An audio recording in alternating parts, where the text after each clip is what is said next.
જ્યારે કોઈ ફ્રેન્ડ કે રિલેટિવ ફોરેન જતા હોય ત્યારે છેક એરપોર્ટના ગેટ સુધી આપણે એમને મૂકવા જઈએ છીએ, તો જીન શાસનના અણગાર જે આપણને ધર્મ પવાડવા આવે છે, ક્યારેક આપણા અનુષ્ઠાનોને સાચવવા ખાતર ઉગ્ર વિહાર કરતા હોય, એ શ્રમણ ચરણી ભગવાનને સુરક્ષિત પહોંચાડવાની જવાબદારી કોની?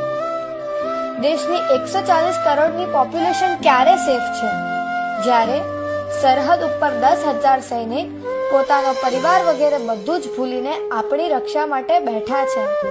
તો આ જીન શાસન એટલા જયવંતુ છે કે આવા હજારો શ્રમણ ચરણી ભગવંતો હાજર છે. એક મહાત્માના એક્સિડન્ટના આપણને સમાચાર મળે અને આપણે સૌ કઠોર દિલવાળા બનીને માત્ર એ મેસેજને ફોરવર્ડ કરીને વાતો કરીએ કે આ મહાત્માને સાચવનાર કોઈ નથી, આ મહાત્માનું ધ્યાન કોઈ રાખતું નથી. આજે મારે તમને પૂછવું છે, સાચા અર્થમાં મહાત્મા